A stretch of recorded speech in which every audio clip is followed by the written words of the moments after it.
on wages, prices, and profit. Now, I know there are some people who say that this isn't any business of the President of the United States.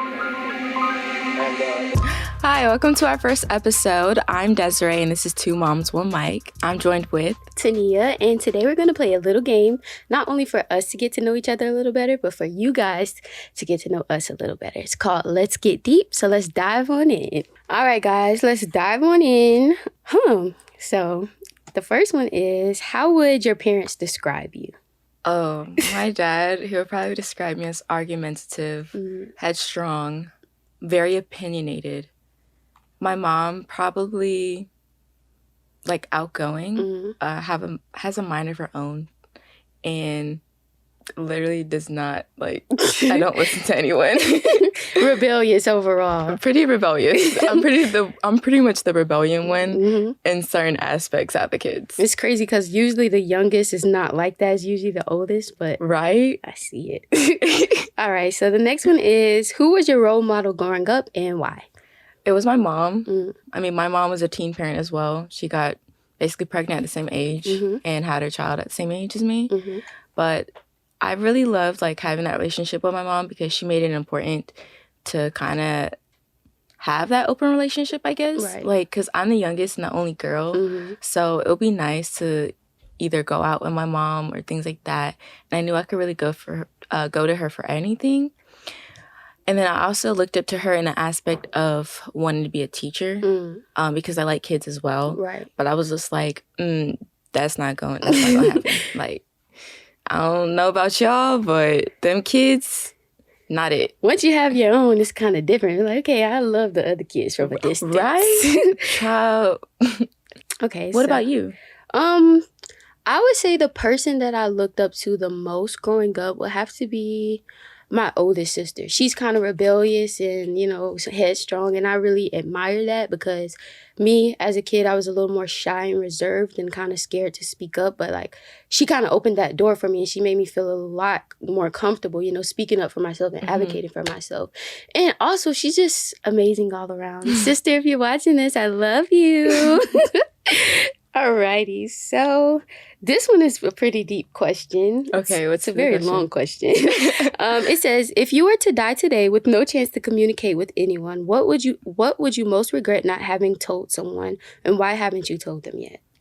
Ooh, I really don't have any regrets. Like, if I were to die today, I feel like the only thing I would really regret is not being able to communicate to my daughter. Like, that's really the only thing. Because other than that, like, I'm pretty honest. Right. Like, I just tell it how it is if I need to say it. But that's pretty much the only thing I would really regret, not being able to communicate with my daughter that I left and that she's going to grow up without a mom. Yeah. Yeah. Ooh. I know. Yeah, that's kind of the same thing for me. I was like, I would regret not being able to, not even have my first real conversation with my child. And right. Not, be able to express, like, I love you and, like, you mean this to me and blah, blah, blah, blah. Or even get to teach them stuff that they need in life. Like, that would be my biggest regret as of now. Right. Yeah, as of now, that would be my I feel like I would be so mad if, like, I died and you're gonna be dead, so. But, like, if I don't know what happens after death. So, like, if you're aware after death, like, your spirit, I feel like I'd be so pissed. I'm like, why do I have to die? Like, now I gotta miss out on all the exciting things. And even the lows, like, I want to experience. Because I want to experience, like, my whole child. Like, the childhood that I didn't really have. Being able to give that to him and watch him grow up. Yeah. Yeah. That's something I would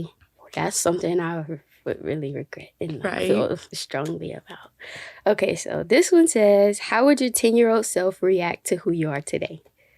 My 10-year-old self would probably be like, girl, you got a child? Right. Like what? But at the same time, I feel like she would be happy because now I'm still being creative. Like, I feel like compared from last year, my 10-year-old self would really be disappointed on where I was. Right. But now I'm doing the things that I actually enjoy. I'm having fun. I'm still have my creative side and I'm indulging in that. So I think she'll be really proud. My 10-year-old self, I think she'd be definitely surprised. Definitely coming from, the environment I grew up in and how much, my life has shifted from then. she'll be like, girl, something. She'll like, girl, what was you thinking? But then like, like something, she'll like, wow, like I never thought we would be here, like you said, being back in that creative mode and, producing something and, just being happy about it. I think that's something that she will be most proud of. Yes. Yeah. Because it's just like, it's literally feeding our inner child.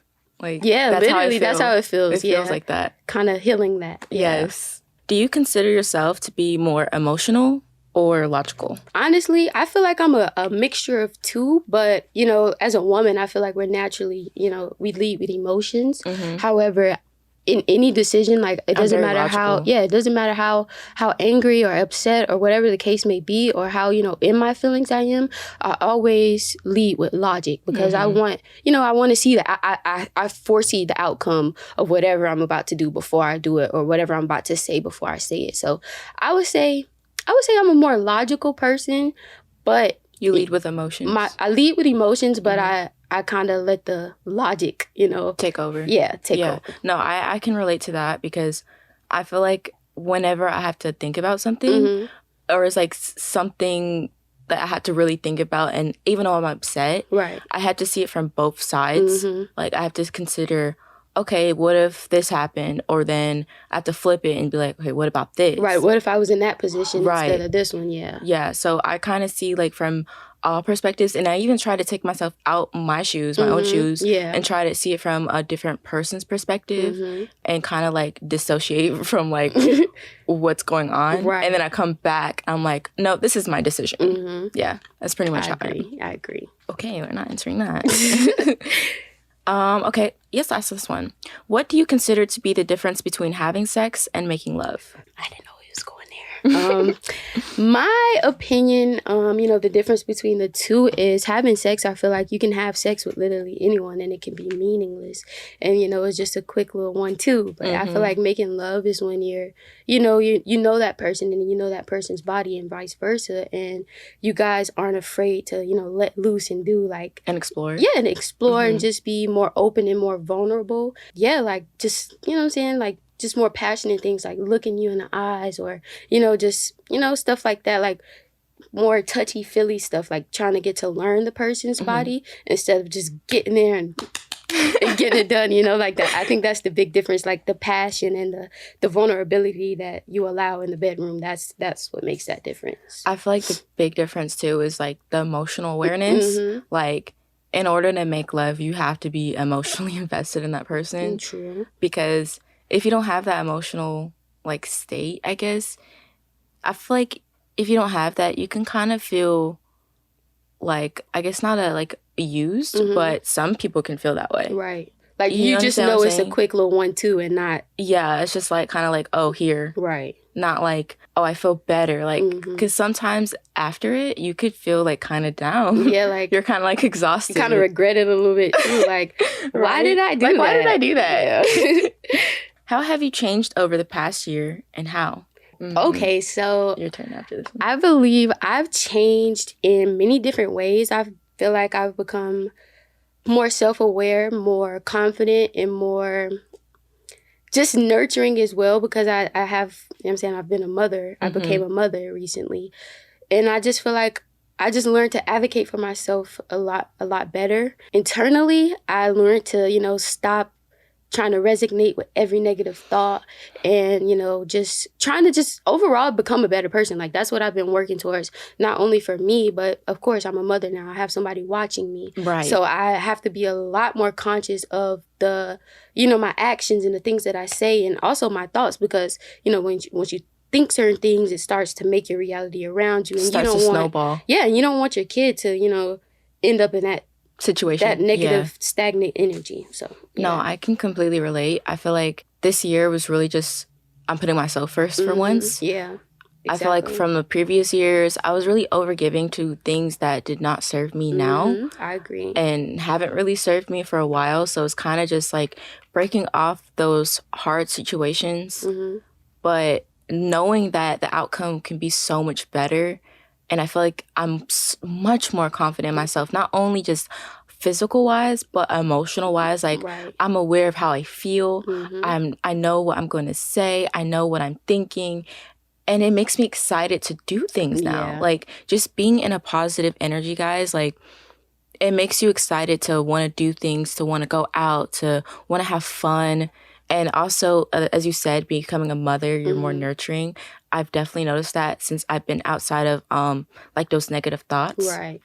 Because automatically, once you enter that like positive energy, you just giving love out, and you don't really expect anything. In my opinion, it's so much easier to be, positive and whatnot once you're so self-aware and like you can kind of snap out of it. Definitely. So. And processing your emotions whenever like you feel upset or something, I literally process. Okay, why am I feeling this way? Mm-hmm. And if it's connected to something else, I'm just like, oh. Well, right. It's a lot easier to deal with stuff once you know. Right. And that's like something that I want to pass on to my son. Like, why, like, just sit in your emotions and see why you're feeling this way and kind of assess the situation before you react or before you take it out on someone else. Like, right. Because like not everyone knows our triggers either. Right. So I think I learned that as well. Like really learning my triggers and how to respond to them because you can control yourself and you can't really control other people. And I think that's the biggest life lesson. Like you can control basically your reality. Literally. Yeah. In what ways are you similar to your mother? Ooh, I would say the nurturing part, definitely. My mom just loves babies and I definitely think I took after that. She's also very logical herself. So I feel like I took after that as well. My dad has more emotional outbursts than her. So I definitely took that from him. But I like how my mom, like, she kind of keeps to herself. And I do that in certain ways. Like, she really respects her privacy and puts that first, I'd say. And since coming from a family who values their privacy, I kind of, like, picked up on that. Like, I'm a little more open with the privacy, like, in certain aspects. But at the same time, like, you're only going to see what I show you type of thing. I agree. Yeah. You see what I'm saying? Yeah. So I'd say that. But I guess look-wise, too, I guess it was the same. I'm really different from my parents, I feel like, because I'm very opinionated. I'm vocal. Most of my family probably say more like my dad in certain things. Ways that I think I'm similar to my mom, I would say my mom has that get up and go get it mentality, that hustler mentality. And I feel like my whole family has that, but like just seeing my mom, that's my mom, of course, so I've seen it firsthand. It's like nothing can stop her from getting to the bag, like, and whether, it's just that provider, also like not only the nurturing, but the provider mentality is something that I've picked up from my mom. And also like now, this is something I used to like, I'm not going to say hate, but like strongly dislike about my mom, how opinionated she was and how vocal she was about things. But as I get older, I actually start to see it in myself. And I'm like, this isn't a bad thing. She's just a strong woman, Yeah. And she's about her, Right, period. So, yeah. Like, and I can definitely see that. Like, because, I mean, we knew each other of each other from high school, but we didn't really talk until like last year. Right. But I feel like I can even see a difference from just seeing you in high school, I guess. Yeah, because I was just quiet until myself. You're quiet. But that's how I am, like, in real life. Like, I'm just quiet until myself until I get comfortable with the people, That's all for the episode today. I hope you enjoyed getting to know us a little deeper. And I definitely enjoyed these questions as well. Yeah, I think they're pretty interesting. Yeah, these are actually good questions. I wasn't expecting that. Right. But, yeah, guys. I hope you guys enjoyed this episode. There will be more on the way, guys. Just be on the lookout. This is 2 Moms, 1 Mic, and check. Mic drop. Back next week. All right, bye. Bye.